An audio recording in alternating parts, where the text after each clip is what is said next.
ملک بھر کی طرح ضلع لسبیلا میں مویشی منڈی سج گئی۔ روزانہ سینکڑوں کے حساب سے جانور منڈی میں لائے جاتے ہیں۔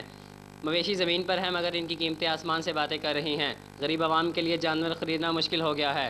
خریداروں کا کہنا ہے کہ ضلع بھر میں ضلع بندی کی جائے۔ ضلع زراعت کے حوالے سے بہت تیز ہے، لیکن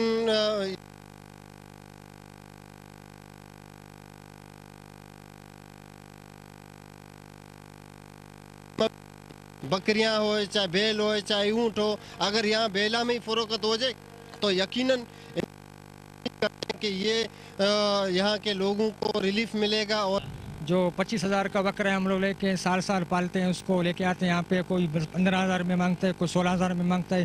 یہ ہمارے لیے بالکل ناجائز بات ہے۔ اصل یہ کہ ضلع بندی ہمارے لیے بہت ناجائز ہے۔ آپ کو عرض کرتا ہے یہ ہمارے لیے بڑی مصیبت ہے۔ ہم لوگ وہاں سے 30,000 کا 40,000 کا لایا، ادھر 15 کا مانگتا ہے۔ ہم غریب آدمی 4 دن ادھر بیٹھا ہے، روٹی کے لیے پیسے نہیں ہے، ابھی ہم کو کرایہ بھی نہیں ہے، گاڑی والا ہمارے سے پیسہ مانگتا ہے ڈیزل کا، ہم کہاں سے دیں؟ ہم ادھر روٹی کے بغیر مر رہے ہیں نا۔ یہ اس کو لایا ہے، ہمارے لیے 5 روپے نہیں ہے۔ یہ غریب مہربانی کرو، ہم لوگوں کے لیے راستہ کھولو، یہ ضلع بندی کا بات ختم کرو، ہم لوگ غریب مر رہے ہیں بھائی جان۔ میں صبح سے یہاں پہ آیا ہوں بکرا خریدنے کے لیے۔ یہاں پہ تو کافی حد تک ریٹ جو ہے بڑھی ہوئی ہے، جو ہے ہمارے حد سے زیادہ گنجائش سے باہر ہے۔ 25 سے 40,000 تک بکرے کی قیمت بتا رہے ہیں۔ ہم گورنمنٹ سے یہ اپیل کرتے ہیں کہ ضلع بندی کی جائے اور غریب عوام پر ترس کھایا جائے۔